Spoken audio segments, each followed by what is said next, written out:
Ever wondered what happens when an unstoppable force finally decides to stop being, well, stoppable?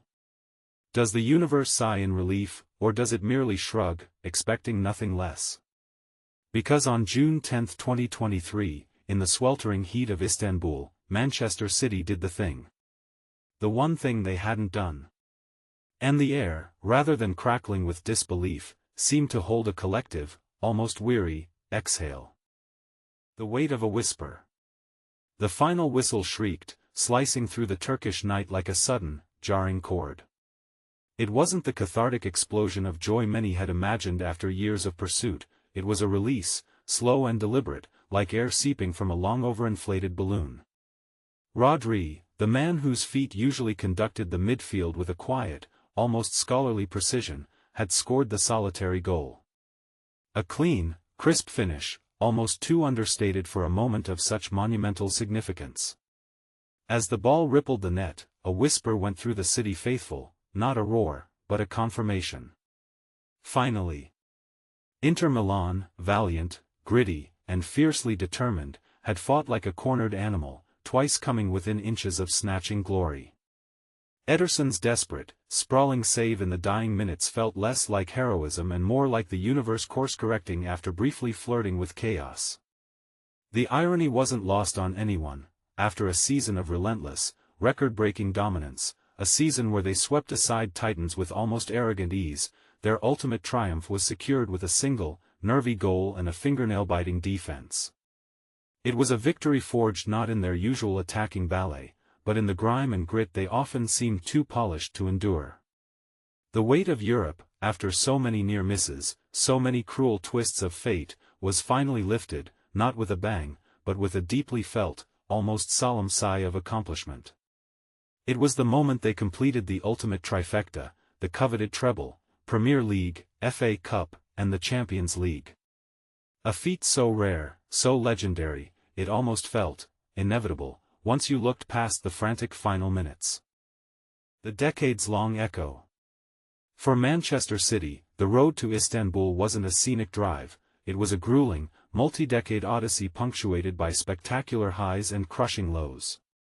Before the glitz and the petrodollars, there were years in the lower divisions, a quaint, almost charming history defined by local rivalries and the occasional, fleeting moment of glory. Then came 2008, the Abu Dhabi takeover, and the seismic shift.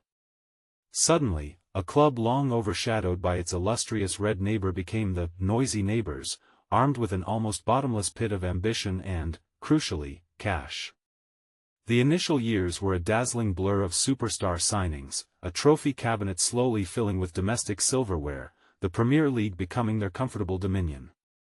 Yet, Europe remained the Everest, the final frontier that stubbornly resisted their ascent.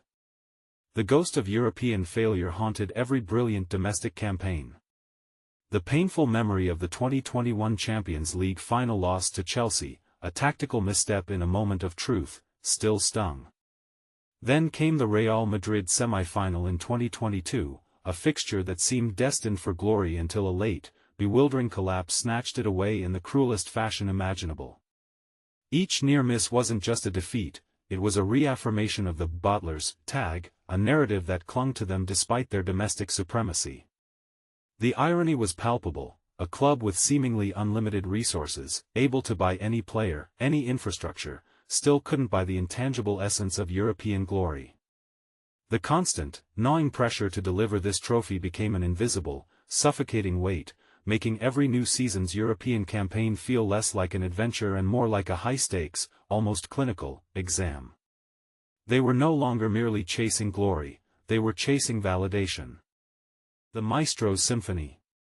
Enter Pep Guardiola. A man who arrived at City not just as a manager, but as a prophet of a footballing religion. His reputation preceded him, the architect of Barcelona's tiki-taka, the serial winner with Bayern Munich. Yet, even for a visionary like Pep, conquering Europe with City proved to be his most protracted, most fascinating challenge.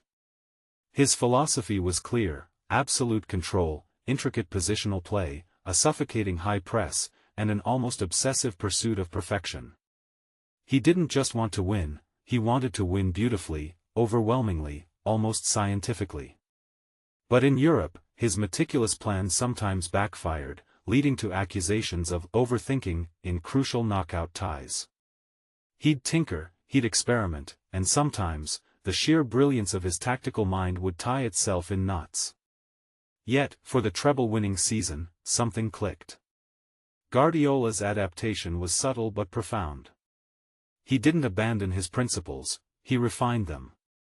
The evolution of John Stones, originally a centre-back, into a hybrid defensive midfielder in possession, creating an almost impenetrable four-man midfield box, was a tactical masterstroke rarely seen and almost impossible to replicate without his unique skill set.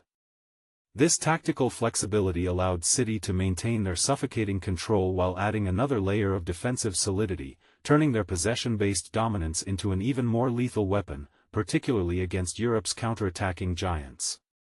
Pep had finally found the perfect blend, the symphony of control and chaos that would orchestrate their ultimate triumph. It was less about ripping up the playbook and more about adding a few crucial, almost invisible, new pages. The Vikings' fury. If Guardiola was the orchestrator, then Erling Haaland was the roaring, undeniable solo instrument that finally completed the ensemble. For years, City had dominated without a traditional, prolific number 9, Pep often preferring fluid false nines. But the Champions League, with its fine margins and moments of pure, unfiltered chaos, sometimes demanded a brutal simplicity: put the ball in the net. Haaland's arrival was less a signing and more an acquisition of a force of nature. His immediate impact was staggering. Goals flowed like a geyser, Premier League records shattered, individual accolades piled up with almost absurd ease. He wasn't just a striker, he was a phenomenon, a terrifying blend of raw power, blistering pace, and an almost preternatural instinct for goal. The irony of Guardiola, a manager known for his intricate, passing-heavy systems, finally embracing a traditional, out-and-out striker was a delicious twist. It felt like the final piece of a jigsaw puzzle that everyone had known was missing. Haaland didn't just score goals, he transformed City's attacking profile, offering a direct threat, a plan B, and an almost psychological advantage. Defenses knew what was coming, but they seemed powerless to stop it. Erling Haaland, known for his relentless training, reportedly sleeps with special blue light filtering glasses and practices mouth taping to optimize his oxygen intake and sleep quality, a dedication extending beyond the pitch, hinting at the almost scientific approach he brings to his performance. His sheer presence on the field was a constant, unsettling reminder to opponents that even if City weren't playing their best, there was always a Viking waiting to pounce. He was the exclamation mark on Guardiola's already potent sentences. The treble tango. The 2022-23 season for Manchester City wasn't just a string of victories, it was a relentless, high-stakes tango across three fronts. In the Premier League, they played the role of the relentless hunter, patiently reeling in an Arsenal side that had led the race for months. The surge to victory was less a sprint and more a steady, inexorable grind, punctuated by moments of sheer brilliance and unyielding consistency. The FA Cup provided its own unique narrative, a final against bitter rivals Manchester United, a chance to not just win a trophy but to further cement their local dominance. Ilkay Gundogan's almost instantaneous goal, barely seconds into the match, set the tone for a victory that was both emphatic and emotionally charged. But it was the Champions League journey that truly defined their season. From a relatively straightforward group stage, they moved into the knockout rounds with a growing sense of destiny. Bayern Munich were dispatched with a ruthless efficiency, a statement performance that echoed across Europe. Then came Real Madrid in the semi-finals, the very team that had snatched glory from them the previous year. What followed was not just a victory but a demolition, a four-goal masterclass that left no doubt about City's superiority and served as a powerful act of catharsis. There were moments of doubt, sure, the occasional slip, the brief periods of struggle, but each challenge only seemed to steel their resolve. The easy narrative that often surrounds a team of City's financial might completely overlooks the mental fortitude, the physical endurance, and the unwavering focus required to maintain such a high level across 60-plus games. It was a season-long examination of character, passed with flying colors, leaving a trail of broken records and vanquished foes. Unsung heroes and defining moments. While Haaland's goals and Guardiola's tactics grabbed headlines, the treble was truly a testament to a squad brimming with individual brilliance and collective synergy. Rodri, often overshadowed by the more flamboyant attacking talents, was the quiet orchestrator, the midfield general whose defensive solidity and crisp passing were the bedrock of City's control. His unexpected goal in the final was a poetic culmination of his understated importance. Kevin De Bruyne, the mercurial Belgian, remained the architect, his vision carving open defenses with surgical precision, his assists a constant stream of creative genius, even battling through injury in the decisive match. Bernardo Silva, the chameleon, flitted across positions with tireless energy and exquisite skill, scoring crucial goals and dictating tempo when needed. Ederson, often underappreciated for his shot-stopping given City's dominance, made crucial, breathtaking saves at pivotal moments, his distribution often initiating attacks from the deepest reaches of their half. Jack Grealish, often derided after his big-money move, transformed into a disciplined, effective wide player, adding a crucial defensive element to his flair. The depth of the squad was astonishing. The ability to rotate world-class talent without missing a beat was a luxury few could afford, and even fewer could manage so effectively.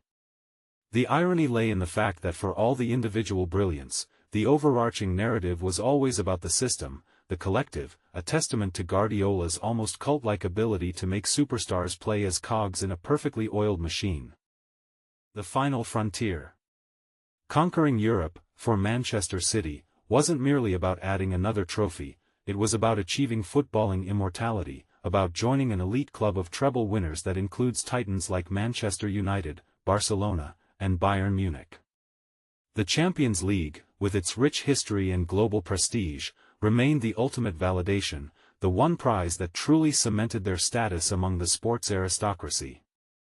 The shift in narrative was immediate and profound. From perennial bottlers on the grandest European stage, they became conquerors, a team that had finally solved the ultimate puzzle.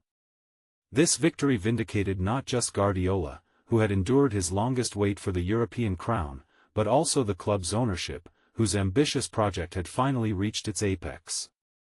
It was the moment the project was complete, the final piece snapped into place. Despite their modern dominance, Manchester City's only other major European trophy before the 2023 Champions League was the Cup Winners' Cup in 1970, secured with a squad whose average age was one of the youngest ever to win a major European final, highlighting the sheer historical chasm this current achievement bridged. The Champions League was the crown jewel, the historical statement that would forever mark this era of Manchester City football. It wasn't just a trophy, it was a declaration. The problem with perfection. So, they did it. They climbed the mountain, planted their flag, and finally, unequivocally, conquered Europe. The question that immediately follows such ultimate achievement is always, what now? The irony of reaching the pinnacle is often the subtle anticlimax that settles in. For all the years of chasing, the ultimate prize arrived with a quiet certainty, almost expected. The ongoing debates about financial fair play, about the ethics of sports washing through football, continued to swirl around their triumph, adding a complex layer to their legacy.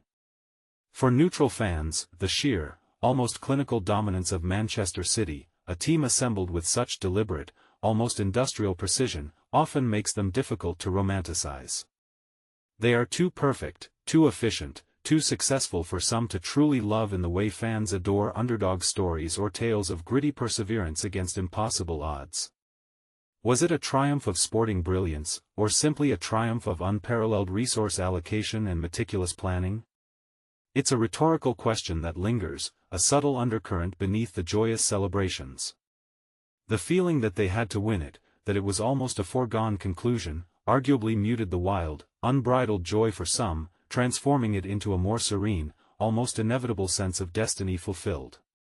And in that quiet inevitability, perhaps, lies the true, subtle irony of Manchester City's magnificent treble. But the story of a football club isn't just about trophies, is it? Sometimes, it's about the shadows they cast, the questions they leave unanswered, and that's just one of them.